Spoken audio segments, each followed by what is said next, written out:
তখন আমি ছিলাম একটা খুব অন্ধকার, খুব হোপলেস ছিলাম যে কী করবো আমার ছেলেটাকে নিয়ে, কোথায় যাবো, কী করবো। কারণ আমরা না থাকলে তার কী হবে, ভাই আপন ভাই আসছে কিন্তু তারা কি তার নেবে।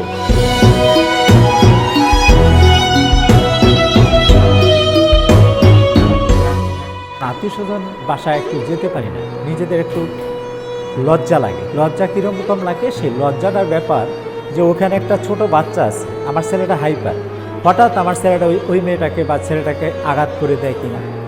একজন দাওয়াত করছে, সে দাওয়াতও অ্যাটেন্ড করি না। যখন ওরে নিয়ে সিএনজিতে বসি বা যাই, যখন ওর সাথে আমরা বসার পর যখন কেউ প্রশ্ন করে কি এটা মাথা নষ্ট আছে বা অন্য কিছু আছে, তখন নিজেরা ঠিক রাখতে পারি না।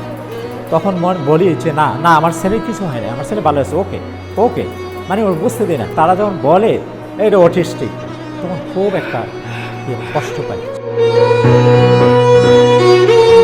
এখন আর সময়, জ্ঞান, ধ্যান, ধারণা সবসময় মাথায় শুধু একটা জিনিসই থাকে যে ও কি করে, ও কোন সময় কী করে বসে। আমার অন্য ছেলেদের জন্য আমার অফিসে যে জিনিসটা কিনতে যাই, তখন সবচেয়ে না ওর জিনিসটা আগে কিনি। এমনকি তারা বলে আগে ওরটা কিনি, আমার বাইরটা কিনো, আমার এবার ওরটা আগে কিনি।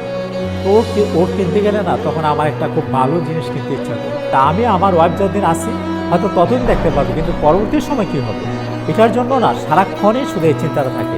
আমার বাচ্চাদের মধ্যে সবচেয়ে আমার স্পেশাল হলো এখন আল্লাহর মতো আমাদের সাথে মনে হয় কেউ আছে, এখন আর আমরা একা না। এটি নিউজকে আমি আমার অন্তঃস্থল থেকে আমি সবার পক্ষ থেকে, আমাদের এইসব বাচ্চা তাদের পক্ষ থেকে আমি লট অফ থ্যাঙ্কস।